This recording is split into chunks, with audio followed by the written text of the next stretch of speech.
नमस्कार, मैं ऋषु कुमार आप सभी का साइंस एक्सप्रेस के जीएस सीरीज वाले मॉक टेस्ट में स्वागत करता हूं।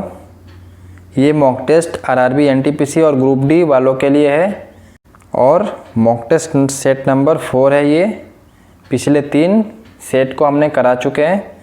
जिन्होंने उस मॉक टेस्ट को नहीं देखा है तो आप लोग नीचे डिस्क्रिप्शन बॉक्स में लिंक है, वहाँ से ज़रूर देख लें। ये मॉक टेस्ट आपके एनटीपीसी और ग्रुप डी के एग्ज़ाम्स पॉइंट ऑफ व्यू से बहुत ही महत्वपूर्ण है, तो आप लोग इसे ज़रूर देखा करें और ज़्यादा से ज़्यादा शेयर किया करें ताकि सभी को फ़ायदा हो। और इस क्लास के पीडीएफ के लिए आपको टेलीग्राम चैनल से जुड़ना होगा, उसका भी लिंक डिस्क्रिप्शन बॉक्स में अवेलेबल है। साथ ही आप अन्य सोशल साइट्स पे भी जुड़ जाएं, सारे के लिंक डिस्क्रिप्शन बॉक्स में अवेलेबल है। चलिए क्लास को स्टार्ट करते हैं। आज का पहला क्वेश्चन है, मानव शरीर में रक्त की अपर्याप्त आपूर्ति को कहते हैं। Inadequate supply of blood in the human body is called. Options हैं इस्कीमिया, हाइपरमिया, हेमाटोसिस या फिर हेमरेज। इसका जो सही उत्तर होगा ए होगा इस्कीमिया। ये बहुत ही सीरियस प्रॉब्लम वाली बीमारी है जिसमें हमारे शरीर के कुछ अंगों को पर्याप्त मात्रा में ब्लड की सप्लाई नहीं हो पाती है। जैसे हार्ट के पास, ब्रेन के पास पर्याप्त मात्रा में खून उपलब्ध नहीं हो पाता है, तो इस्कीमिया बीमारी है। इसमें यही होता है कि ब्लड की इनएडेक्वेट सप्लाई होती है कुछ ऑर्गन्स के पास। अगला क्वेश्चन है, जानवरों की एक जाति द्वारा उसी जाति के अन्य सदस्यों को आकर्षित करने के लिए मोचित किए जाने वाले रासायनिक द्रव्य हैं। Which chemical substances are attracted by one species of animal to attract other members of the same caste? Options हैं हार्मोन, न्यूक्लिक एसिड, फेरोमोन या फिर स्टेरॉइड्स।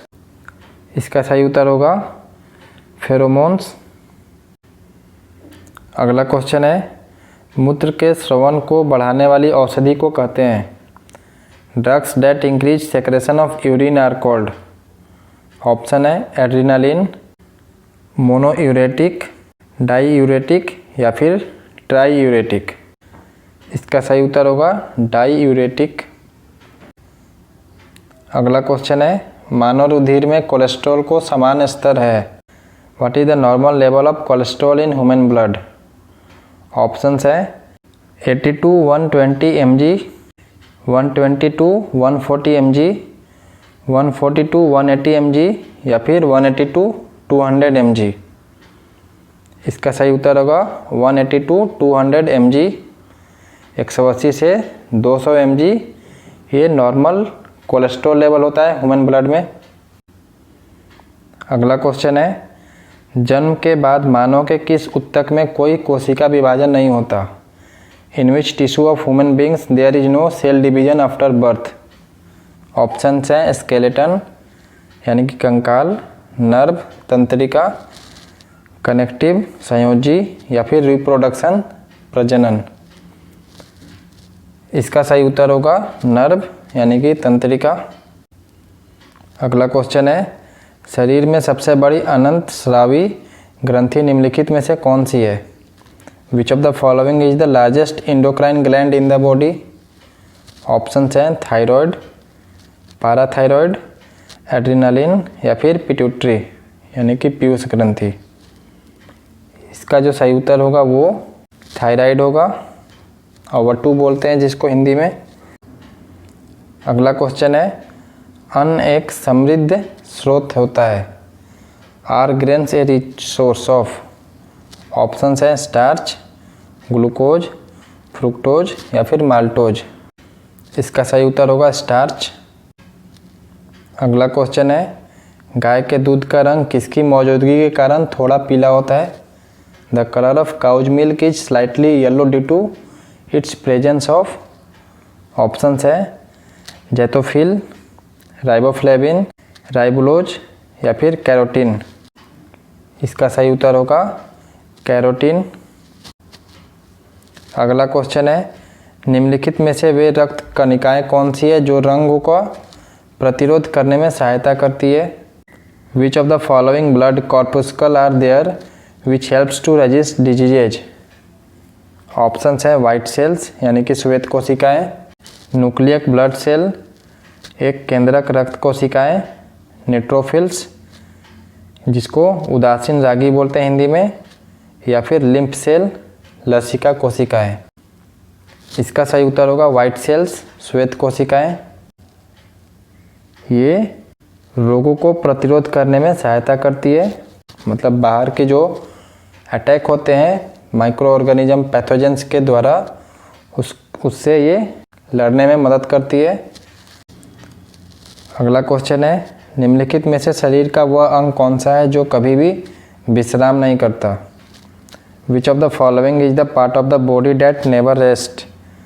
ऑप्शंस है आइज, पैंक्रियाज, लीवर या फिर हार्ट। इसका सही उत्तर होगा हार्ट, हृदय।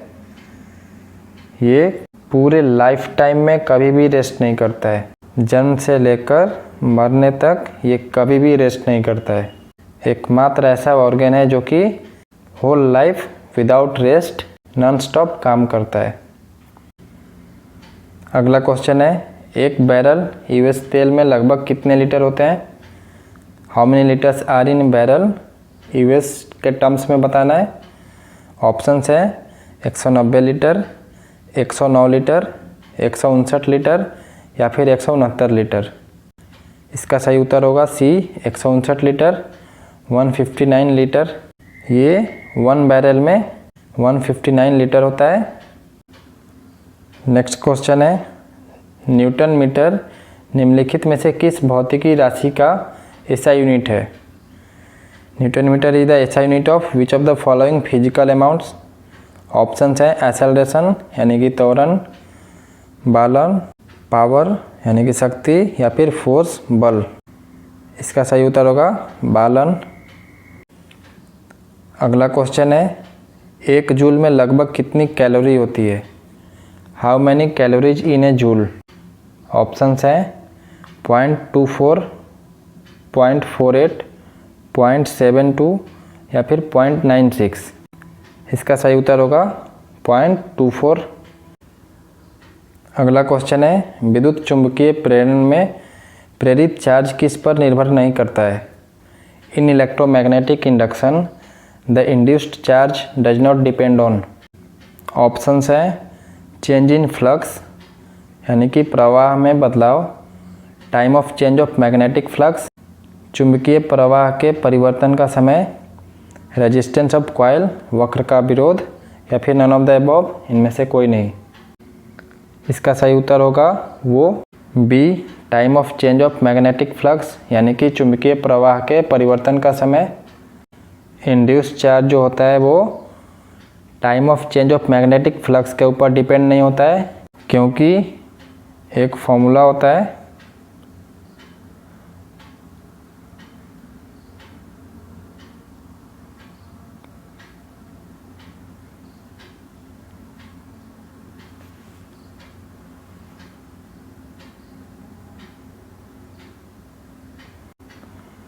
ठीक है।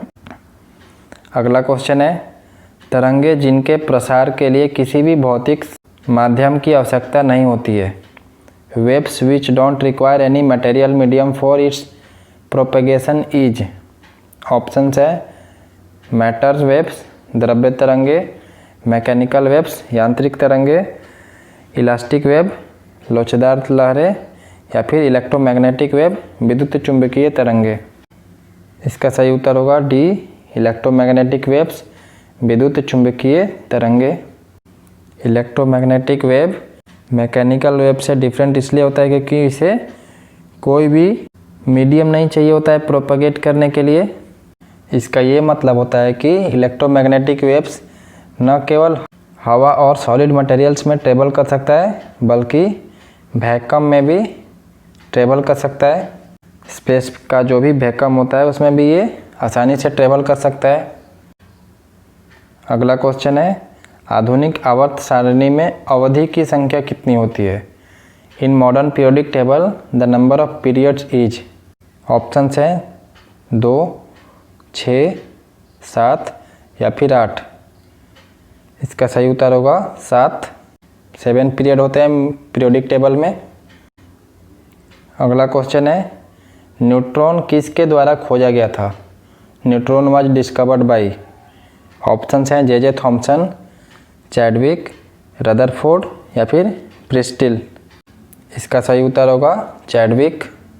जेम्स चैडविक द्वारा न्यूट्रॉन की खोज की गई थी और ये ब्रिटिश फिजिसिस्ट थे जिनको 1935 में 1935 में फिजिक्स में नोबेल प्राइज़ मिला था न्यूट्रॉन की डिस्कवरी के लिए, जो कि इन्होंने 1932 में 1932 में खोजे थे और इनको 1935 में फिजिक्स में नोबेल प्राइज़ मिला था। अगला क्वेश्चन है, अर्च बैक्टीरिया का समूह किसके उत्पादन में उपयोग किया जाता है? A group of arch bacteria is use in the production of. Options हैं इथेन, मीथेन, एसिड या फिर अल्कोहल। इसका सही उत्तर होगा मीथेन। ये प्रोकारियोट के सब किंगडम है, जो प्रोकारियोट किंगडम है उसकी ये सब किंगडम है आर्च बैक्टीरिया। अगला क्वेश्चन है, सबसे बड़ा अकशेरुक है? The largest invertebrate is. Options है ऑक्टोपस, स्क्विड, कोरल यानी कि मूंगा या फिर जेलीफिश। इसका सही उत्तर होगा स्क्विड। कितने ने तो इसका नाम भी नहीं सुना होगा। और ये इनवर्टेब्रेट होता क्या है? इनवर्टेब्रेट वो होते हैं, वो जानवर होते हैं जिनका कोई बैकबोन नहीं होता है। हम लोग यानी कि मनुष्य वर्टेब्रेट होते हैं क्योंकि हमारे पास बैकबोन है। जो कोलोसल स्क्विड होता है, कोलोसल स्क्विड वो लार्जेस्ट इनवर्टेब्रेट होता है और इसका मैक्सिमम साइज क्या होता है? 12 से 14 मीटर। और आज का लास्ट क्वेश्चन, निम्न में से कौन से जोड़े सही ढंग से मेल नहीं खाते?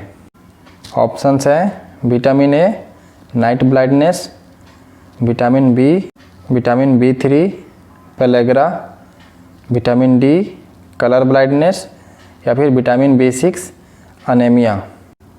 इसका सही उत्तर होगा C, vitamin D colour blindness.